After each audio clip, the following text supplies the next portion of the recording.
Hello, and welcome to OvaryActive. I'm Dr. Rebecca Dunsmoor-Su. And I'm Dr. Amy Voedisch, and we are your expert guides on the strange and often uncomfortable journey that is perimenopause.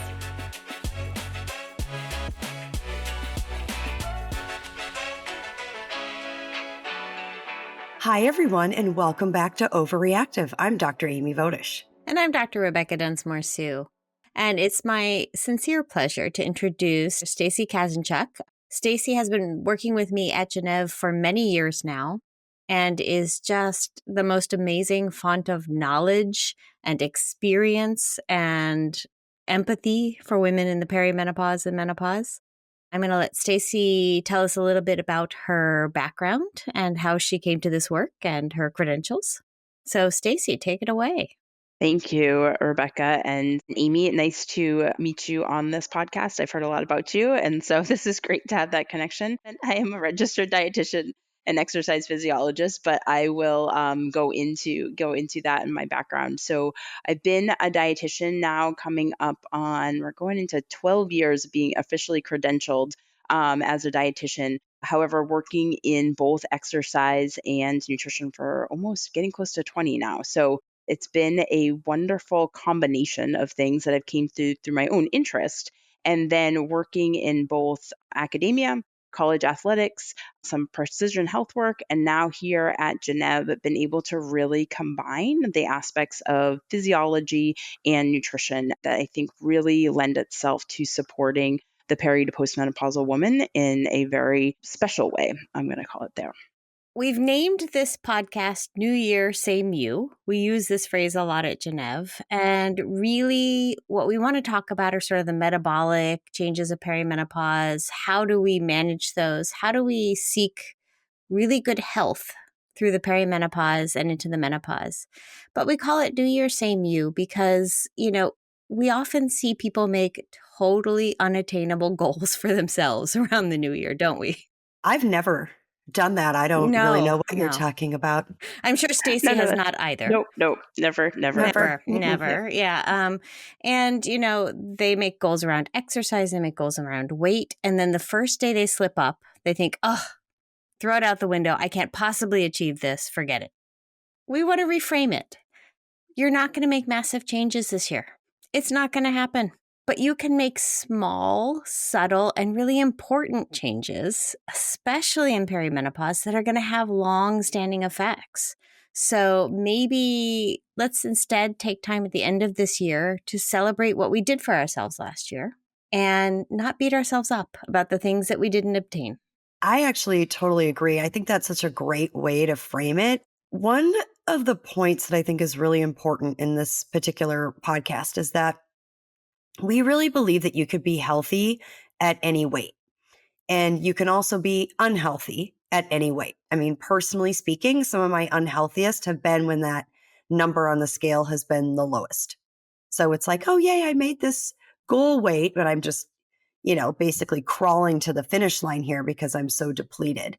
It's really just about trying to be as healthy as you can be at whatever weight that you're at.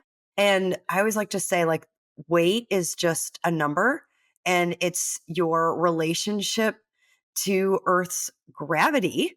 It's not an expression of your value as a human being, which is so hard because we have been so conditioned for so long that you have to be thin in order to be beautiful, in order to be valued. And those things are not at all related. So I'm just super excited that you're here because this is the topic that everyone wants to talk about when they come into my clinic. So I'm so excited to hear what you have to say and all of your expertise for sure. Thank you both for bringing the topic, and certainly the collaboration with Rebecca at Gennev, where it really is this holistic approach.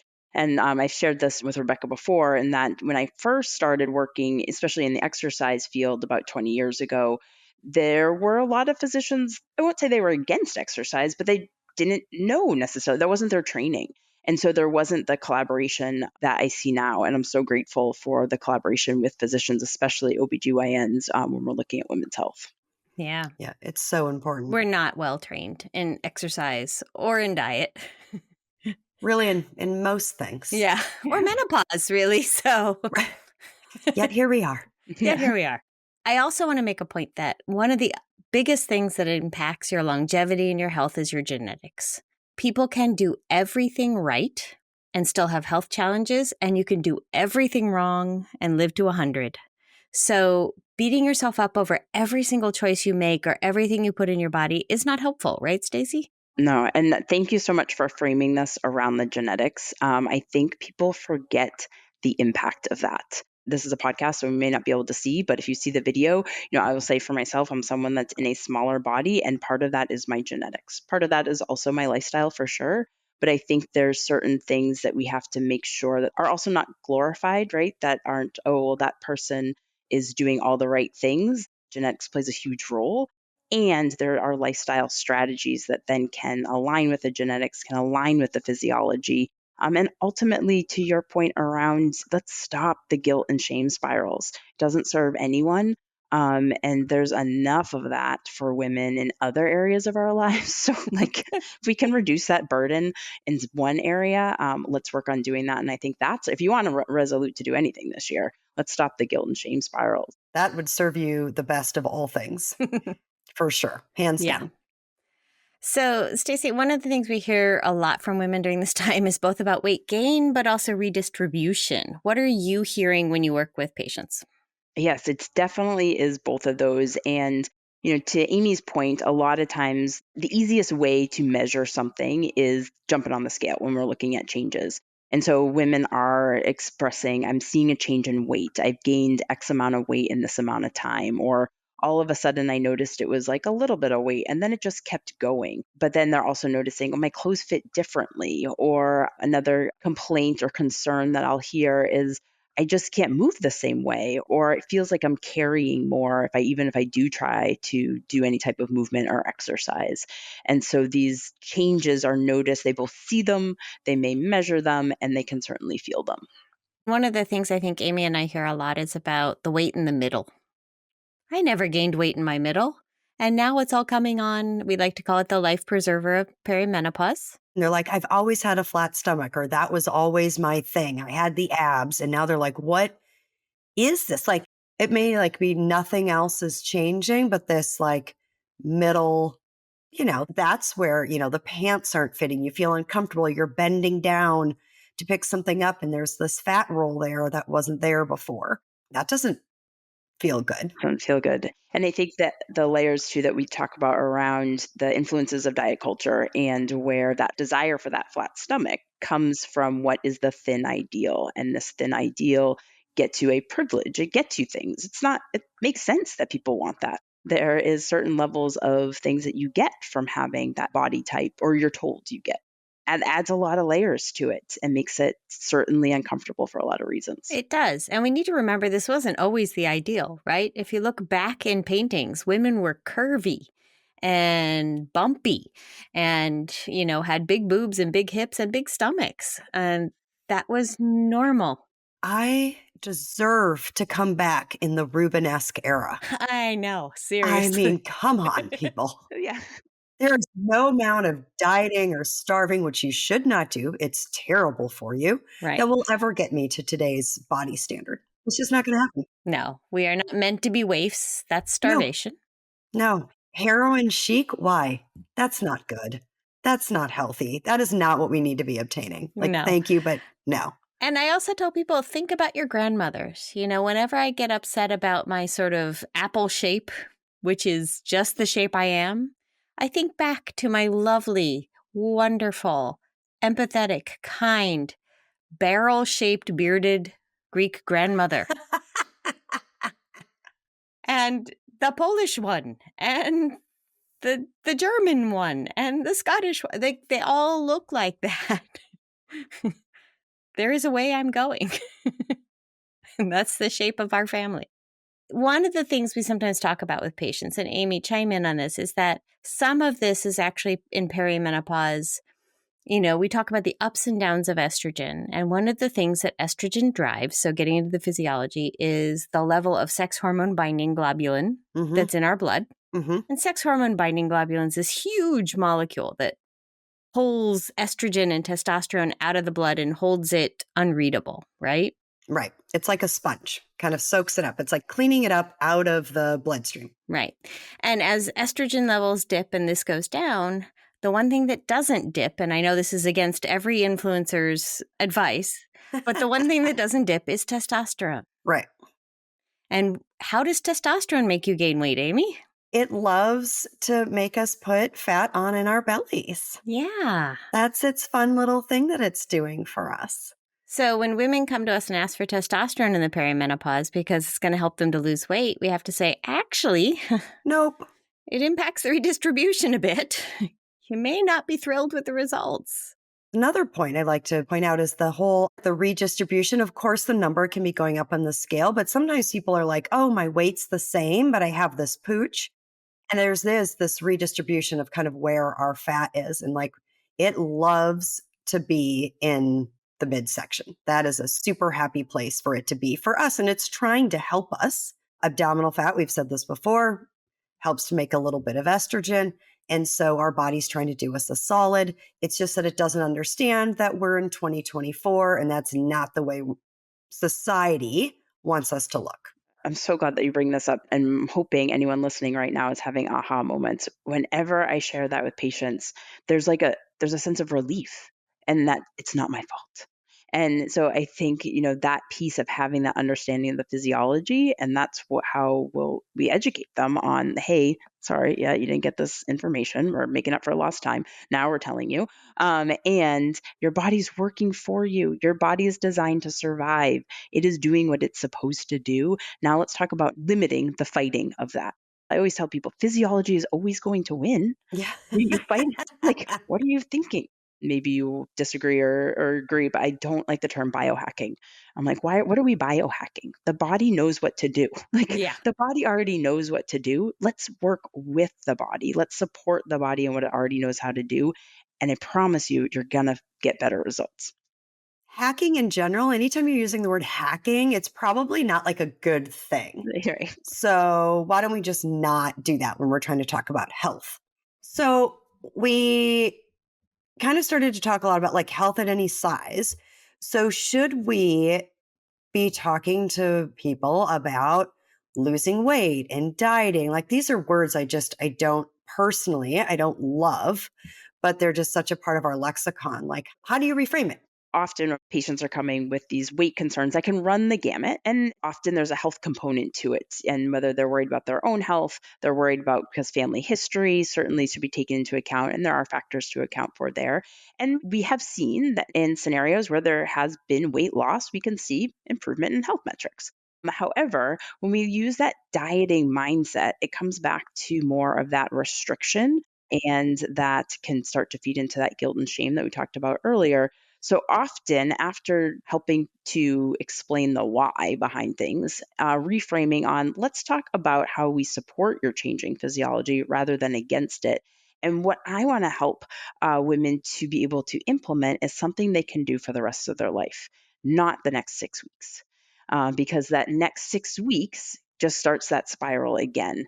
And that might be a compromise because they might say, yeah, I could follow an 800 calorie diet for the next 6 weeks. And then after that, I'll triple it and on I go. Or there's okay, well, how about we think about even less about the calories? The one thing in the time I've worked in this field, I learned calculate someone's BMI, you get them to track some food, you get them to track their exercise, you do some math, and bada bing, bada boom, you're on a weight loss journey.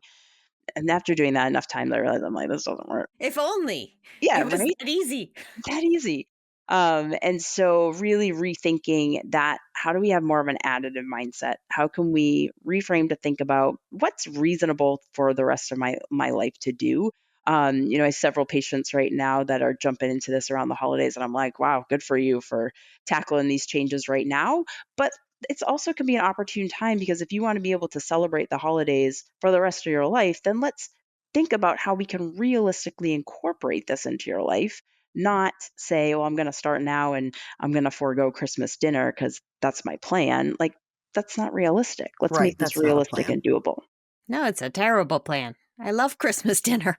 Yeah, no, it's one of my single favorite moments in my life. So I could subsist on mashed potatoes for the rest of my life. Happily, it's the Scottish, Irish, German It's thing. genetic. There you go. It's genetics. My body's like, potatoes. That's what we need. They're delicious. That's just what it is. Yeah. So I never forego my mashed potatoes, but I don't have them every day. Right. Right. Right. Well, anytime you restrict something, I mean, I have tried, I think I've said this on this podcast, literally probably every commercial diet that is out there. There was this hilarious commercial growing up where this guy says, quitting smoking is the easiest thing. I've done it 1,000 times. You're like, what is happening? It was like a family joke. And I'm like, I've done every diet out there, commercial diet out there, because it just doesn't work. I'm not saying that some people haven't had lifetime success on different things.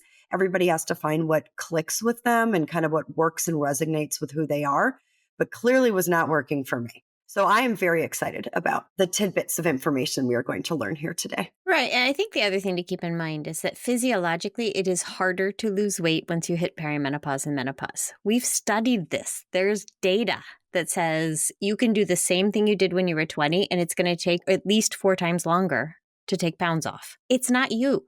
It's physiology. I practice in the Bay Area, and there's a very much of like a health mindset here, unrealistic expectations for how people should look and how they should work and how much money they should have and all of the things. This is probably one of the number one things that people will come in and say, I want hormone replacement therapy because I'm doing all the right things that I always used to be able to do. And my yoga pants are fitting tighter and blah, blah, blah, blah, blah. And it's not working. And I have to say, well, you need to do something different because you're right. You're doing all the right things that used to work when you were 25. We're not 25 anymore. We are different. I think also we are conditioned as women to just try harder. You didn't work hard enough, and that's why it's not working. And so that mindset ends up applying to their strategies for changing their weight or body size or shape and ends up doing more harm than good, really. When do we decide that maybe losing weight is a beneficial goal? Like, what are some of the things that you're looking for when you're talking to somebody to say, okay, yeah, I think maybe coming down 20 pounds will have a beneficial effect for you? It's a combination of ways to address that because I think we also want to be cognizant of one, sometimes when you put that out there, expectations are like, okay, I got to do this to get this. And especially in the postmenopause journey, it's going to take longer. So we want to be realistic.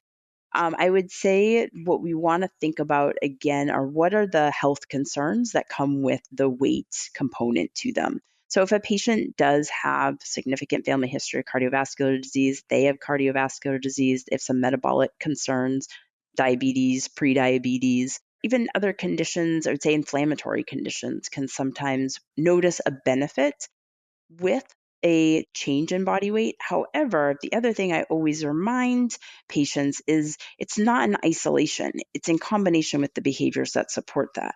So, and most likely, we know that the behaviors, the greater magnitude of changing nutrition, changing movement, activity, stress management, sleep, is going to have a systemic impact, that weight loss is one component of that. And then there's all these other benefits there. And so it's a bigger question on let's look at how, or bigger approach or larger approach of looking, let's look at all of the strategies, kind of like a menu, a toolbox that are options to you. What's most realistic for you to implement and know that the outcomes of this can also be, improvement in metabolic markers, decreased risk for cardiovascular disease, improvement in joint pain, decreased inflammation, and the weight loss may also be a part of that.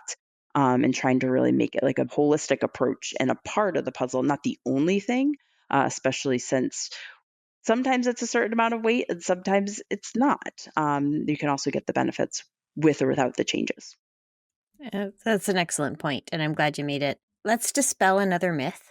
Can women who live in larger bodies exercise? Absolutely. The majority of us want to move in some way, shape, or form. And Rebecca, I remember you sharing a research presentation that you went to on how not everyone, and keep me honest here, not everyone gets a runner's high, but everyone can get some high or benefit. I don't get a runner's high. Thank you. Just wanted to share that You don't have to. information. You don't have to, yeah. But from movement, walking, and we know even exposures in nature people can get benefits that is uplifting, we'll say. I loved that presentation I went to. We talk about the runner's endorphins and how the brain is happy. I had a aha moment because I've tried over the years to embrace running as an exercise modality. And I think I've told Stacey this. I got to 5 kilometers and I'm like, I just feel like ass. I still just feel like ass. I do not feel good. My knees hurt and I'm not happy. But when we walk, especially when we walk outside, we elaborate cannabinoids, like cannabis, soothing chemicals in our brains. Everybody does that. It's good for you and it reduces your stress. And I think that's the other coming back to what can you do for the rest of your life? So many people end up saying, well, if I want to lose weight, then I have to do cardio and it has to be hard. And if it's not hard, then it's not working. And it's this miserable spiral. And absolutely, if you're someone that doesn't enjoy running, then we need to figure out another activity that you do enjoy. I have a lot of individuals in larger bodies that enjoy dancing. And so it's finding how do we find a contra dancing meetup or class that you can do, or Zumba can be a great program if you, and then that lends a community component to it as well. That many people need from either accountability or just brings more joy to it. But certainly having something that you enjoy doing, enjoy moving your body is another important component. Can I bring up another myth that maybe we Oh, can? please. Yes. We love Ooh, a good myth. exciting. Thinking about the exercise piece and the walking, now we're hearing so many mixed messages that it frustrates me from an exercise physiology place, because we're saying, well, only do resistance training. If you're doing resistance training, it has to be heavy. And if you're doing cardio, do high intensity, but not too much, because your cortisol is going to go up. You don't want it too high. Cortisol. At the end of the day, it's like, what choice do people have but to sit on the couch because they feel like they can't do anything right? We're creating an environment where people are scared to move. And let's dispel cardiovascular disease, the number one killer of women. There's benefits to doing cardiovascular exercise for that. Walking. So let's Right. start with the basics. So let's dispel the myth that cardio is not good for perimenopausal women. And even there's room for high intensity training, and we can talk about that. But I think if walking is your most accessible activity, start there. That's fine. And there's tons of benefits to it. You don't have to hike up a mountain. No. Moderate walking. You want to get your heart rate up. That's the cardio part. But you don't have to be sweating and dying on this walk for it to be good for you. And the long game, you're more likely to do that every day than to go out and sprint up a mountain. And then you're less likely to injure yourself. Also can set you back with movement. Yes. The injuries of perimenopause. It's a very, you really got to hold on tight to your dignity at this time, because it's tough. So if we're thinking a little bit about recommendations, so maybe we can talk a little bit about exercise recommendations. So why don't I let you sort of jump in, because I know how I counsel my patients and what I theoretically should be doing for myself at home. But I want to hear from you. How do you frame exercise at this point? It sounds like walking is great, whatever it is that you enjoy, and do something that you're going to want to do and continue to do, rather than it's January 1st, 2025. I'm going to climb Mount Kilimanjaro today. So that's what I've picked up so far, but I want to hear more. Well, let's cover recommendations, because it's been interesting in our current environment, I'll say, where we're hearing that no one supports exercise and that we need to focus more on lifestyle health for everybody, and no one's coming up with these recommendations. Well, there are CDC recommendations for physical activity that have been very well studied to nth degrees of tons of data on what can be effective for decreasing risk of mortality. And I often find that these can be a great place to start. They're not fancy, they're not bells and whistles, and they're free, but they are a place to God start. forbid. I know. So this has been something recently that I've thought, maybe we should just let people know that there has been research on this, and it's hard to have people do this, but it's a good place to start. So 150 minutes per week of that moderate intensity. So if you're able to do the walking, start with 150 minutes per week. If you are able to increase the intensity, so say you're going at, I like to use rate of perceived exertion scale, 0 being approximately what we're doing right now, sitting, 10 being the hardest you've ever sprinted. If you're going to increase that, moderate intensity is probably going to be around a 6 to 7. And again, this is all relative to you, but that's how this scale, a free scale, can also be a great tool that you can take with you anywhere. And then if you're going into that vigorous intensity, 8 to 9-ish, and on that scale, and you can cut the time down, then you only need about 75 minutes per week. And this is specifically for just health benefits. And then also at least 2 days of resistance training where you're targeting all major muscle groups of your body. And then adding in some flexibility there. So if you're doing resistance training, that doesn't count towards this moderate intensity exercise 150-minute goal. Actually, it can. And so there can be some double dipping there, which is great. You just have to elevate your heart rate. Great question, Amy, because people also think like, oh, resistance training isn't cardio. Who's lifting weights without their heart rate going up? If you're not, you have bigger problems. Get to the hospital. Oh my God. I'm laying on the ground afterwards, just gasping. Yes. I need an oxygen mask for it. Okay. So if you're getting your heart rate up, because there is resistance training where you're sort of a little bit more passively resistant versus getting your heart rate up, working hard, sweating, you're like, okay, this is tough. Okay. So that would count towards your 150-minute goal. Yep, exactly. Okay. So there can be some Cool. double dipping there. It does increase when you're looking specifically for weight loss and maintenance. We do see that you're more likely to experience those results with closer to 300 minutes. So that does Okay. double within that. And when we look at maintenance of changes in body weight, it's going to be, really an hour of activity per day can help to maintain that. Now, that can be hard for some people. And so I wouldn't say it's that cut and dry, but if someone's saying like, this is the reality of really putting in strategies long term, that doesn't mean you can't decrease your risk for disease with less. But if the weight component is the major concern, that's what the data shows. And again, coming back to realistic expectations, thinking about this taking longer and what to put in place to support, I think it's important for people to recognize that it has to be consistent and it is going to take more time. I always tell my patients, I don't know what you say, Amy, is if you're currently a couch potato, you don't go straight to 150 minutes. No. Exactly. You build. You're going to get your heart rate up a lot faster than someone who's a marathoner. It's still beneficial. It's relative to you. So add something you can do. And if you're the couch potato, your fitness improves faster, actually. I know. There you go.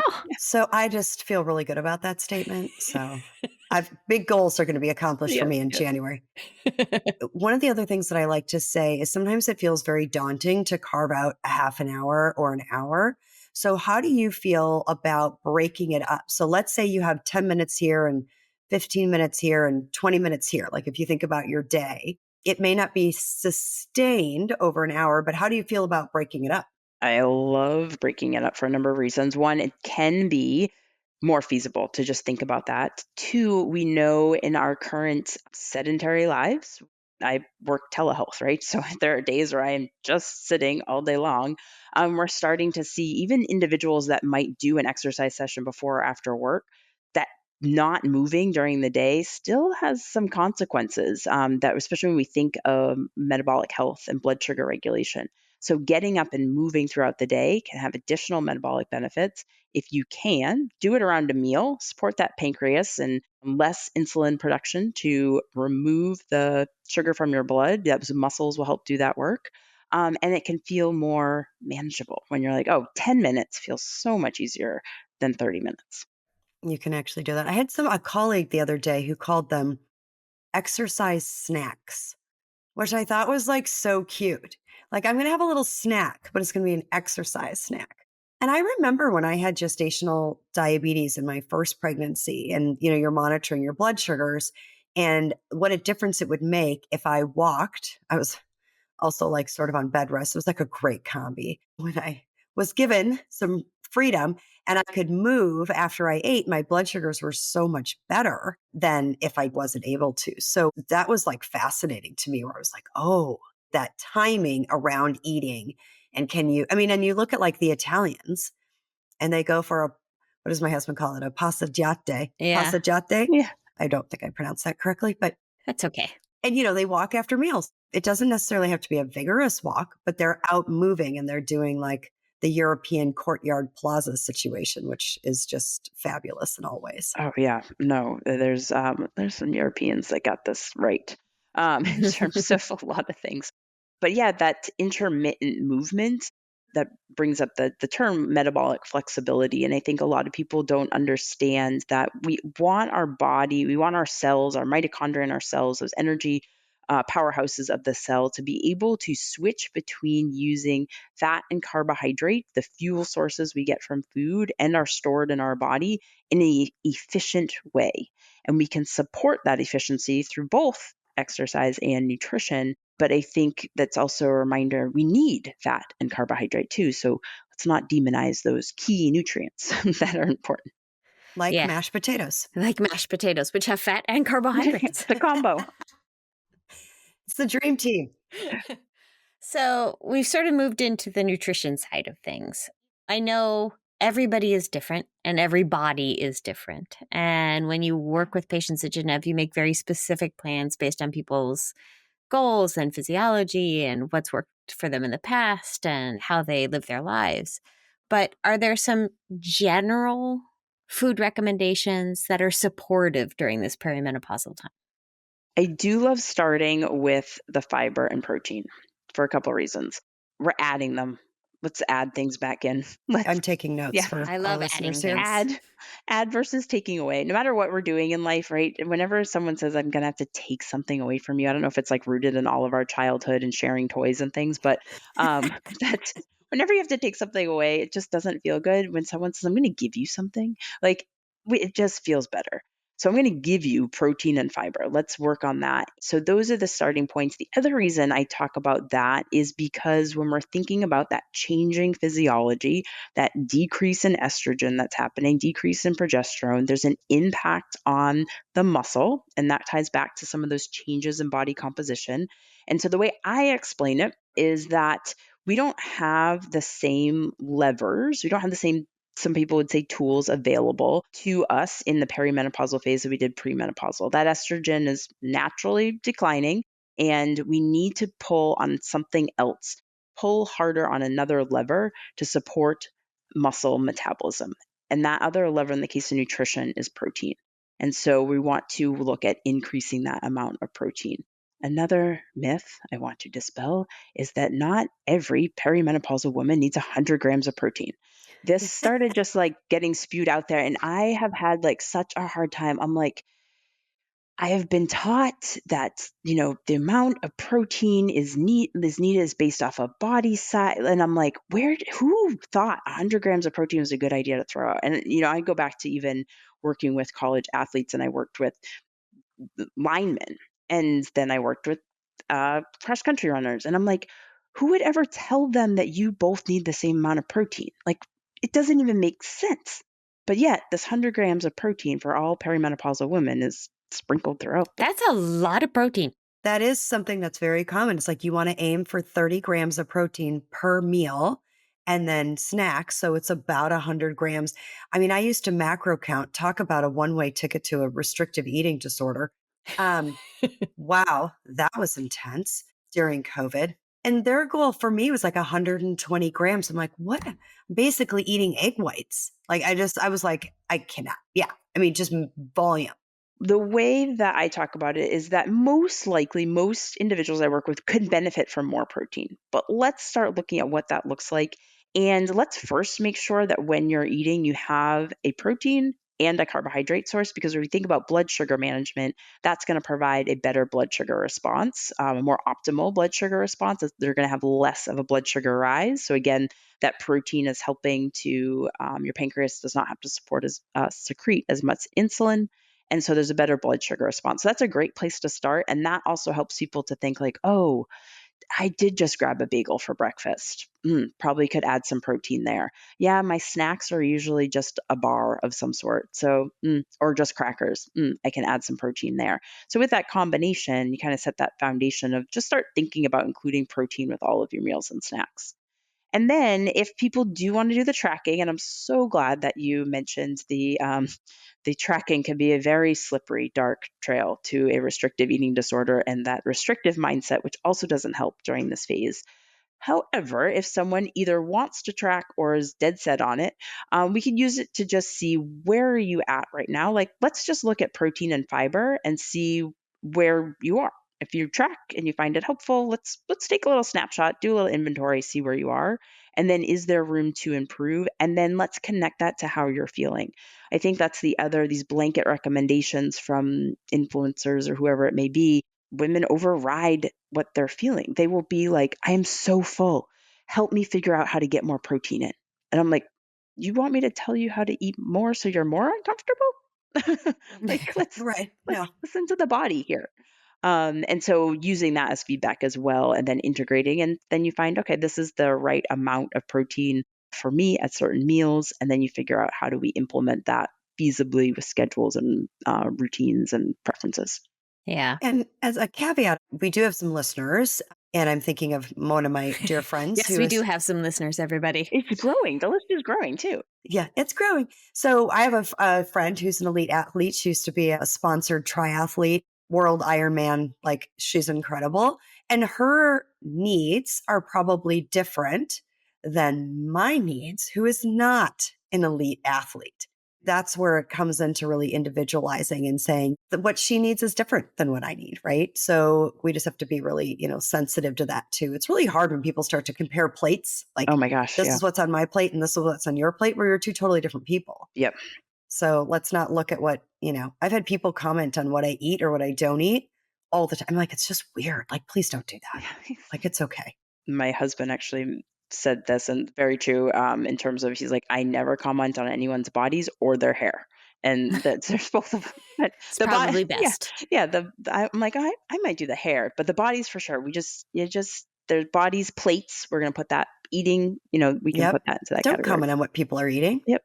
There's so much guilt and shame around our food choices and what we're eating. And you don't know where somebody's at in their journey. And you being like, oh, how's your burger? It could just like totally trigger something for them. Or like they're finally, I don't like to think about, but like maybe it's their treat day, if that's the way you think about things, and they're really enjoying their milkshake that they're having. And then someone's making them feel bad about having it. Like, we just don't know what their journey is. So Exactly. I like that. Don't comment on bodies. Don't ask someone if they're pregnant Never. unless the baby is coming out of the vagina, and don't comment on what they're eating. Just don't do it. Yep. Yeah. Hard nose. Okay. Those are your new life goals and life rules, listeners. So just, you're welcome. Stacey, I want to give you a chance to talk a little bit about balance in what we eat and what other things besides protein and fiber Right. do we actually need on our plates? Yeah, those are the starting points. And certainly thinking about, those fiber coming from those plant-based sources, that can also lend itself to some of those healthy fats that are definitely beneficial. And I think that's also where, again, fat always needs to be considered in incorporating. I think now, thinking about it, fat has like a little bit better reputation. It's really the carbs that get all of the, Yeah, they get bad all the rap. hate. Which I always feel bad for, like, nutrients and food. They can't even defend themselves, and like people just like shit on them. Sorry, I don't know if I get swear on this. Yeah, no, it's But okay. We're allowed to say that. We're definitely PG-13. I just said vagina. that's true. I consider that G. Well, in our Totes. Thank houses, you. yeah. Yes. Yeah. God bless Um, my children. so with that, so we do want to make sure that we're including fat sources as well, because fats are also important for hormones, right? We need to have hormones for hormone production, part of, cell membranes. There's so many things that fat is important for. And thinking about the types of fat can also add additional benefits. I do love some great omega-3s from a brain health standpoint, from anti-inflammatory standpoint, vessel health. Like, there's some great options in terms of being able to provide those omega-3s. So thinking your fatty fish, plant-based sources, your walnuts, your flax seeds, hemp seeds, chia seeds, different oils that can help with that as well. And our olive oils and avocado oils, not as many omega-3s, but certainly the healthy unsaturated fats that can be beneficial, also to adding flavor and satiety. And that's the other piece when we end up cutting things out, which I often, when that's the instinct, right? I want to change my body shape or size. I'm going to restrict and cut things out. And then all of a sudden, they're like, well, I got rid of all the fats and I really tried to limit the carbs, but somehow I ended up in the pantry in the middle of the night. And now those carbs got back in somehow. Well, we saw that in the 80s, right? Wasn't it the big thing in the 80s? No fat in anything. What did they replace it with? Like White sugar.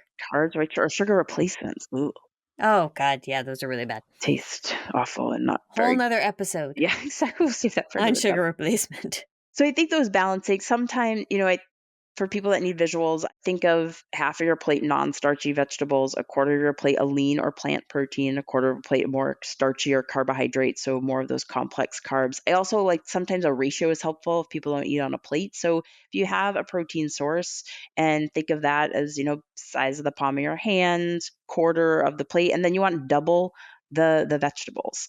I've never had anyone, well, we've talked about overdose. You can overdose on carrots, but I've Yes, yet you turn orange. yeah, I've yet to be like, oh, I think you should, you just really had Diversify. salad. Right. Yes. We need to diversify and get a lot of different plant sources in that way. And that will help with the fiber piece. I love that analogy. It's sort of how I try to think about my plate or my bento box or my, Tupperware if I'm taking it for lunch. And then the other thing I want to make sure we touch on is sleep and stress, Mm-hmm. because these are kind of critical in all of this as well, aren't they? That's one of my favorite things. I wake up every day at 2 a.m. and I'm up for 2 hours every night. And then I go back to sleep for a little bit. And I'm having a really hard time exercising and losing weight. I'm like, so let's go back to the first part of your sentence.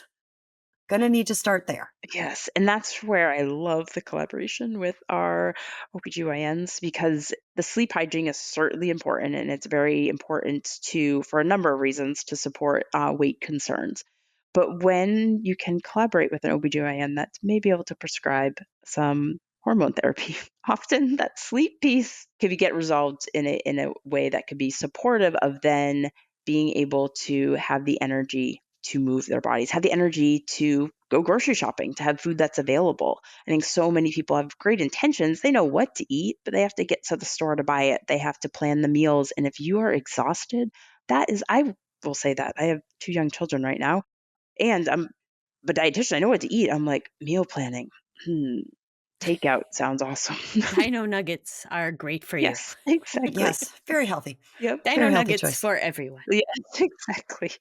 And so that is, when you're fatigued, it impacts your entire body. And there's good reason for that. We also know that it does change cortisol levels, hormone levels. That could also be playing a role in changes in body composition, not to be confused with cortisol and exercise. So maybe we should Yeah. we talk about cortisol? Let's talk about cortisol. It's a huge topic, right? How many times in Amy's clinic, my clinic, and even with you, Stacey, do people come in on adrenal support because their cortisol is out the roof and so their adrenals must be fatigued? So first of all, I just want to center us on physiology. Your adrenals work, and if they don't work, you die. So they are not tired. They're working. When you have higher cortisol levels, they're doing their job. Your body thinks it's running from a lion all the time because of your stress, because of your lack of sleep. It's running from that lion. So it's making cortisol to keep you going. And there is no supplement or pill that can take that away. You have to actually stop running from the lion. You have to sleep through the night for your cortisol to hit its lowest normal point around 2 to 4 a.m. You have to exercise that will initially drive your cortisol up, but then it'll actually go lower. And you need to de-stress, which is the hardest thing for any of us to do. Easier so said than done. hard. Yeah, Stacey will tell you all that I do not do that part very well. very hard. And it's very hard in our world right now, right? Let's acknowledge there's a lot of things that are legitimately outside of everyone's control that have an impact on our stress levels, our mental health, and that's a huge component. But there are great things that people can add into their daily practice that can make a huge difference. So I'm going to have Amy give us one thing you can do to reduce your stress every day. Just the mindfulness/meditation. It doesn't have to be, people are like, I don't know how to meditate. That's just weird. There's great apps for that. I'm in the Bay Area. We have an app for everything. And it doesn't have to be a lot. It could be a meditation snack, if I'm going to steal that from my colleague. 5 to 10 minutes of resetting, recentering, kind of just bringing it all down. And there's been some interesting talk about like whether or not meditation and mindfulness is helpful for like vasomotor symptoms, hot flashes and night sweats. That's a different story. But this is like an overall sense of wellness and getting your stress levels down, which is just good for everybody. And then you will see like better sleep. You're better able to exercise. You feel better. It's just like a snowball effect. So that's my one thing that I talk about. What's one that you give patients as an option, Stacey? This one can be hard for our patient population. However, the way we work with our patients, it is more continual every 2 to 3 weeks for ideally 3 to 6 months where we can really get those behavior changes. But for this population, setting boundaries. Oh, Lord. Well, okay. Now you've gone Bear off with the me. rails, Yeah. Stacey. Tell me about setting boundaries. Radical, I know. Radical. But it is, and I don't have to tell either of you this, you know all of this. This generation, patient population, however we want to look at it, that come in with, I have asked patients, what do you need right now? And like the pause, the I'm not sure, is very telling. And I think when perimenopausal women can get to a point of, this is my boundary, I'm not doing this, or this is how I'm going to take care of myself. And these can be really small. So maybe it is setting the time for the movement, it's setting the time aside to explore meal planning, or it's just that moment to themselves to have the space to try a meditation or just to be in silence. I've had several patients that's like, it's just a moment of silence, stillness that then they can build upon. But that boundary setting, and we're not taught that, right? We're not taught how to set boundaries. And so it's something that then they have moved away from for years. And it's very hard to unreel, especially if you are someone that is in a job, has a family, elderly parents, the whole sandwich generation. It's a very difficult thing to do. When they can start working on that, though, magic happens. That's a great one. One of my favorites to talk to people about is doing something with someone you love. So whether that be your partner. So for example, oftentimes on a Sunday morning, my husband and I will sit and do the New York Times crossword because it's fun for us. And we sit next to each other and we interact. That's a great moment for us. Or your animal. Snuggling a cat is one of the most therapeutic things you can do, or a dog, or a hamster, or a bunny. I don't care. Touching this other living being. I will qualify that. Sometimes when you have very small children and they're constantly touching you, the last thing you want to do is touch anything else. And that's okay too. Yeah. Yep. That moment can be not touching. Right. I'm just going to stare lovingly into my dog's eyes, but not actually touch him or anyone. Yeah. So understanding your life stage and what you need is really critical. Last topic, diabetes. So why are we talking about diabetes? Couple reasons. It's somewhat epidemic in our society right now. We see a lot more diabetes than we ever have in the past. It's also something we know increases through the perimenopausal transition. So the rates of diabetes go up. Women who may have been normal blood sugars all their lives start to creep into prediabetes. Women who've been pre-diabetic can get to type 2 diabetes. With your nutrition background, what are some of your theories around why are we going there? But also, how do we manage that risk? What are some of the things we can easily do to help manage that risk?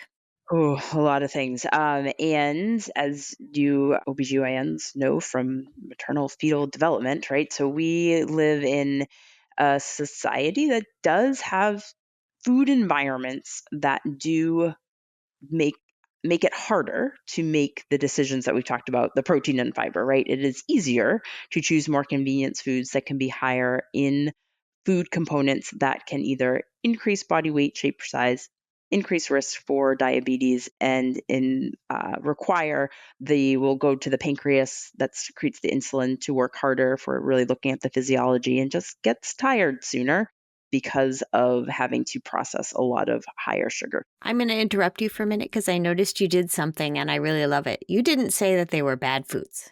No, I love the way you're framing everything. It's fab.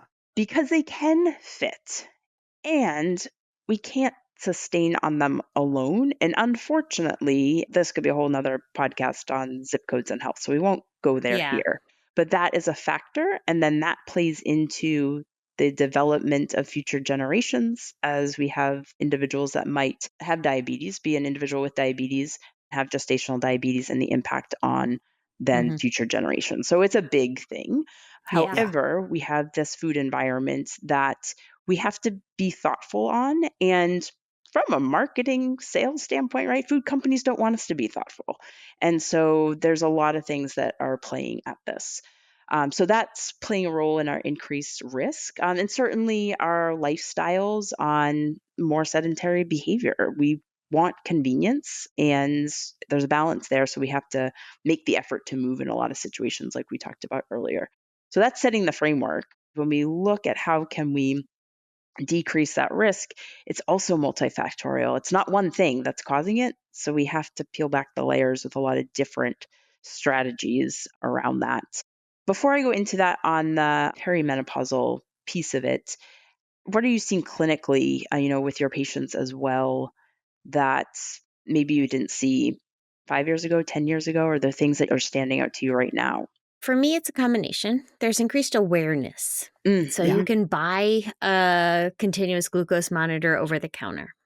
I also see demonization of sugars of any kind or carbohydrates as the cause of this, which I don't think they are. I think the way we eat and the processing of foods does have a role.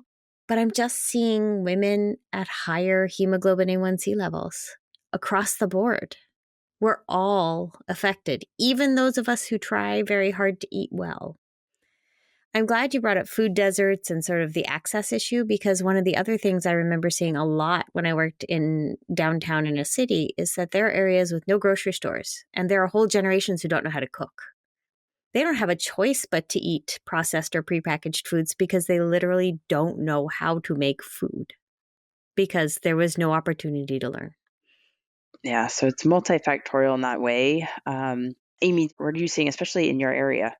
Oh, I would see in my area, it's like a real hyper focus and a hyper awareness of it. You're right. Like the continuous glucose monitoring, all of the different apps that are there coming in very specifically talking about, whereas before they're like, oh, I'm starting to see my cholesterol creep up. I'm starting to see this. I know perimenopause is coming. I'm like, there's got to be a podcast. There's got to be an influencer who's talking about this. So that's been really interesting. And it's also really hard because in the Bay Area, it's so tech driven and data is big. So they'll come in. I mean, I have like graphs and charts of what their glucose is doing. I'm like, okay, so let's deal with that. So it's a lot. It's actually been a little overwhelming. And I'm feeling a little bit more like a primary care doctor than I am a gynecologist, because they're bringing in all these different pieces. And I'm sort of one of the folks, I think, who's understanding sort of what's happening in perimenopause and kind of able to put those pieces of the puzzle together, even though that's not my academic background. But just with my practice, I'm kind of like, okay, yep, this is what I would expect from your cholesterol. And this is what I'm going to expect from your blood sugars and, different things like that, even though that's not really my area. So that's been kind of an interesting twist. And, I didn't go into primary care for a reason.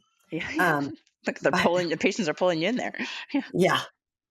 No, very true. Very true. Well, I'm going to say that we have gotten so much phenomenal information today. I have like 75 more questions to go over with you. There's so many things I want to talk about. So we're going to do this again. Oh, we have to do this again. I have so much I want to talk about. One of the big things I want to talk about is like a teaser are all of the GLP-1s. Oh, God, yeah. So we need to talk about that as a we could have trio. a whole episode actually just on the role of weight loss meds, because I will have people coming in now. That's another thing that's changed in my practice, are people coming in very specifically asking me for those medications, some of whom that would actually could be like a really valuable thing to add to their toolbox. As you said, Stacey, you talked about the different tools people have.